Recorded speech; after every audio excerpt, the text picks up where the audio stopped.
अस्सलाम वालेकुम, welcome to WordPress course part 25। आज की इस वीडियो में हम लोग एलिमेंट्स को यूज़ करके एक बेसिक डिज़ाइन बनाएंगे और उसके बाद हम लोग वेबसाइट की हायरार्की को थोड़ा सा समझेंगे कि एक वेबसाइट किस तरह से बनती है।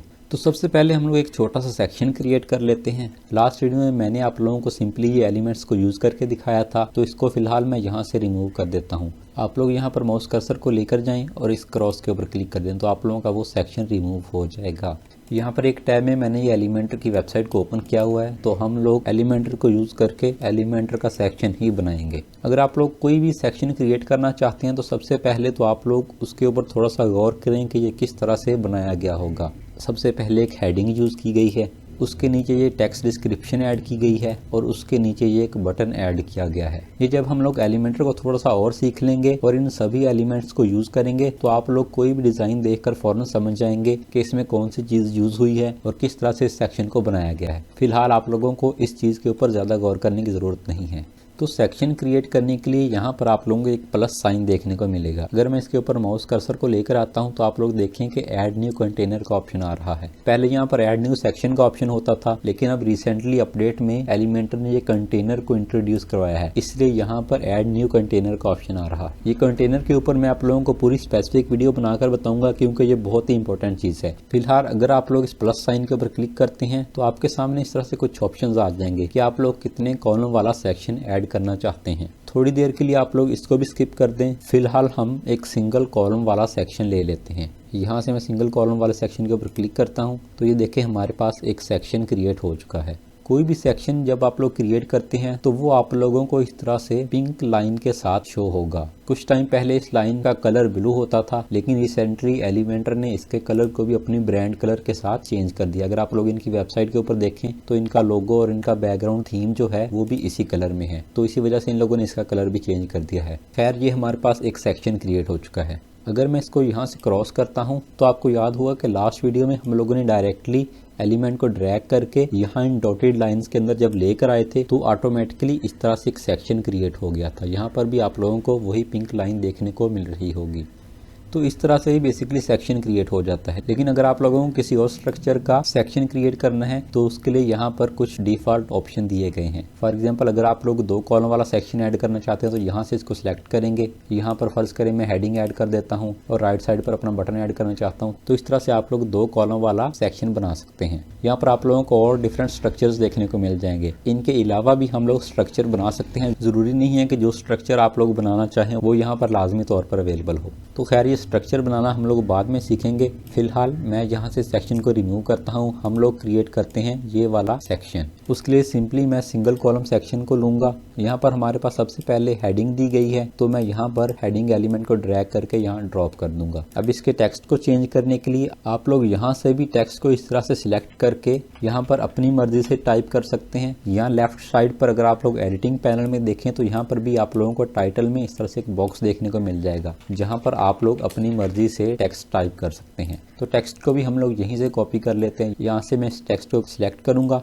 कंट्रोल C दबाकर कॉपी करूंगा और यहाँ पर कंट्रोल V से इसको पेस्ट कर दूंगा। जो टेक्स्ट को लिखने का प्रोफेशनल वे है वो यही है कि आप लोग एडिटिंग पैनल से ही टेक्स्ट को टाइप करें, क्योंकि अगर आप लोग यहाँ से टेक्स्ट को सिलेक्ट करने लगेंगे तो सम टाइम ये इस तरह से ड्रैग हो जाता है। तो अगर आप लोगों के पास ज़्यादा सेक्शन होंगे तो कभी आप लोगों का ये सेक्शन ऊपर चला जाएगा, कभी नीचे आ जाएगा, तो वो एक लिटिल मैस सा क्रिएट हो सकता है। तो ये एडिटिंग पैनल इसीलिए यहाँ पर दिया होता है कि आप लोग सारी सेटिंग इसी पैनल के थ्रू करें। अब ये टेक्स्ट हम लोगों ने ऐड कर दिया है। इसकी स्टाइलिंग में जाकर हम लोग इसको कर देते हैं सेंटर अलाइन, और नीचे ही इसके ये टेक्स्ट कलर वाला ऑप्शन है। तो यहाँ पर आप लोग अगर देखें तो ब्लैक कलर है, तो मैं यहाँ से इसके कलर को भी ब्लैक सेलेक्ट कर देता हूँ। फिलहाल आप लोगों को ये बाकी ऑप्शन को समझने की ज़रूरत नहीं है, क्योंकि मैंने आप लोगों को लास्ट वीडियो में भी बताया था कि हर एलिमेंट के ये वाले ऑप्शंस डिफरेंट होते हैं। तो मैं एक पूरी सीरीज़ बनाकर आप लोगों को ये तमाम ऑप्शंस के बारे में क्लियर कर दूंगा। उसके बाद हमारे पास ये डिस्क्रिप्शन वाला ऑप्शन आता है। ये बेसिकली टेक्स्ट एडिटर के नाम से आप लोगों को एलिमेंट देखने को मिल जाएगा। इसको ड्रैग करें और इसके नीचे लाकर ड्रॉप कर दें,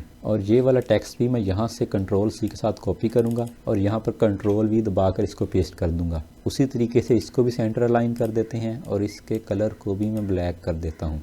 और लास्ट पर हमारे पास एक बटन दिया गया है, तो उसके लिए यहाँ से हम लोग बटन एलिमेंट को ड्रैग करके यहाँ पर ड्रॉप करेंगे। इसको भी हम लोग यहाँ से सेंटर अलाइन कर देंगे। इसकी अलाइनमेंट का ऑप्शन यहीं पर कंटेंट वाले सेक्शन में दिया गया है। और इस बटन के अंदर जो टेक्स्ट था वो गेट स्टार्टेड लिखा हुआ है, तो वो हम लोग यहाँ ये टेक्स्ट वाला ऑप्शन दिया गया है, इसके अंदर आके गेट स्टार्टेड टाइप कर देते हैं।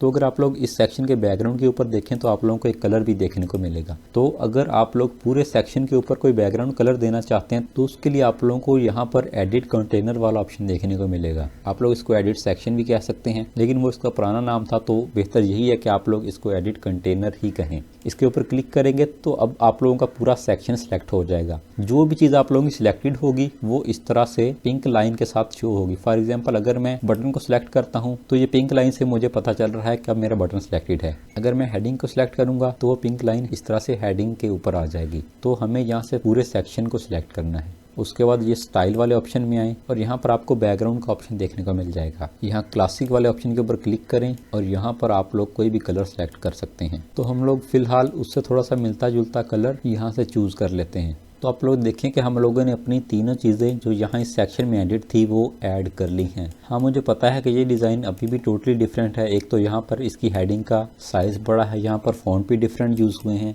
और बटन का कलर और उसके साइज़ हर चीज़ डिफरेंट है। ये सारा काम हम लोग यहाँ स्टाइलिंग से कर सकते हैं, लेकिन फ़िलहाल मैं आप लोगों को कोई और चीज़ बताना चाहता हूँ। तो हम लोग इसकी स्टाइलिंग नहीं करेंगे। मेन जो चीज़ थी वो ये थी कि हम लोगों ने हेडिंग, उसकी डिस्क्रिप्शन और बटन उस तरह की डिज़ाइन की एक लेआउट यहाँ पर बना ली है। अब यहाँ इसके टॉप और बॉटम के ऊपर स्पेसिंग का भी थोड़ा सा इशू है, तो वो भी मैं यहाँ पर ऐड तो कर देता हूँ, लेकिन फ़िलहाल आप लोगों को इस चीज़ को सीखने की ज़रूरत नहीं है। यहाँ पर देखें कि हमारा ये डिज़ाइन इस तरह से बन चुका है। तो यहाँ पर जो चीज़ बेसिकली मैं आप लोगों को सिखाना चाहता हूँ वो ये है कि एक वेबसाइट सेक्शन से मिलकर बनती है। अब ये एक सेक्शन हम लोगों ने इस वेबसाइट का बना लिया है, यहाँ से लेकर यहाँ तक ये एक सेक्शन है। इसके नीचे अगर देखें तो ये एक इन लोगों ने वीडियो ऐड की हुई है। अगर अब इसके नीचे मैं एक और सेक्शन ऐड करूं और यहाँ पर वीडियो वाला एलिमेंट लाकर इसमें ड्रॉप कर दूं तो ये हमारी यहाँ पर वीडियो आ जाएगी। यहाँ पर मैं वीडियो का लिंक पेस्ट कर सकता हूँ। इसी तरह इसके नीचे देखें तो ये एक इन लोगों ने और सेक्शन ऐड किया। ये बेसिकली सारा एक सेक्शन है और ये 3 कॉलम वाला सेक्शन है। यहाँ से अगर मैं क्लिक करता हूँ तो यहाँ पर मैं अगर 2 सेक्शन वाला कॉलम लेता हूँ तो इन लोगों ने आई थिंक सो इसमें आइकन बॉक्स वाला ये यूज़ किया होगा और यहाँ से जो इसका आइकन है वो रिमूव कर दिया और इसको मैं एक दफ़ा डुप्लीकेट कर देता हूँ। अगेन इसको डुप्लीकेट करते हैं और ये लास्ट वाले यहाँ से डिलीट कर देते हैं। तो ये हमारा सेक्शन इस वाले सेक्शन से मिलता जुलता बन चुका है। हाँ, स्टाइलिंग वगैरह करनी पड़ेगी, लेकिन फिलहाल हम उसके ऊपर फोकस नहीं कर रहे। तो कोई भी वेबसाइट है वो इस तरह सेक्शंस पे बनती है। ये हम लोगों ने एक सेक्शन बनाया, उसके बाद ये देखें इसके ऊपर मैं क्लिक करता हूँ, ये हमारे पास दूसरा सेक्शन आ गया, ये तीसरा सेक्शन। इसी तरह इस वेबसाइट में ये नीचे ये सारा चौथा सेक्शन होगा। तो इस चीज़ को थोड़ा और अच्छे से सिखाने के लिए मैंने यहाँ पर एक देखें वेबसाइट ओपन की हुई है। यहाँ से मैं आप लोगों को दिखाता हूँ कि एक वेबसाइट बेसिकली किस तरह से बनती है, उसका स्ट्रक्चर क्या होता है।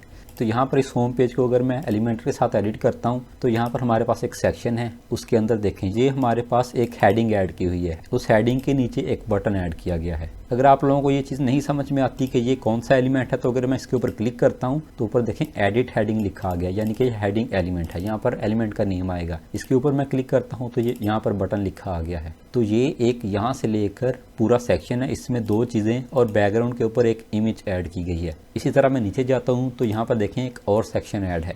मैंने आपको बताया था कि सेक्शन इस तरह से पिंक लाइन के साथ शो होता है। तो यहाँ पर एक हेडिंग ऐड की गई है, उसके नीचे इमेज एलिमेंट ऐड किया है। राइट साइड पर ये बेसिकली 2 कॉलम वाला एक सेक्शन है पूरा। ये एक सेक्शन है, इसके अंदर 2 कॉलम बनाए गए हैं, एक ये लेफ्ट कॉलम, एक ये राइट पर। लेफ्ट साइड के ऊपर मैं क्लिक करता हूँ तो यहाँ पर भी देखें ये एक पूरी आप लोगों को ग्रे सी लाइन शो हो रही होगी। ये एक पूरा कंटेनर है। अगर आप लोग सिंपली माउस को उसके ऊपर लेकर जाएंगे तो वो एक डॉटेड लाइन शो होती है। अगर आप लोग यहाँ से इस आइकन के ऊपर क्लिक करेंगे, ये एडिट कंटेनर का आइकन होता है, इसके ऊपर क्लिक किया तो वो डॉटेड लाइन इस तरह से ग्रे सॉलिड लाइन में कन्वर्ट हो जाती है। यहाँ पर भी अगर मैं क्लिक करता हूँ तो ये देखें ग्रे लाइन शो हो रही है। इसके अंदर एलिमेंट्स ऐड किए गए हैं। यहाँ पर हेडिंग, नीचे टेक्स्ट एडिटर, नीचे एक बटन। इसी तरह नीचे आता हूँ तो यहाँ पर हमारे पास एक और सेक्शन है, उसके अंदर 2 कंटेनर ऐड किए गए हैं। इस कंटेनर में भी हेडिंग है, हमारे पास एक इमेज है। ये इमेज के नीचे टेक्स्ट है, तो यहाँ पर देखें ये बेसिकली एक इमेज बॉक्स ऐड किया गया है। यहाँ पर भी अगर मैं आप लोगों को दिखाऊं, मैं सर्च बार में मैं इमेज सर्च करता हूँ तो यहाँ पर हमारे पास इमेज बॉक्स आ जाएगा। यहाँ पर देखें ऊपर इमेज, नीचे टाइटल और नीचे उसकी डिस्क्रिप्शन।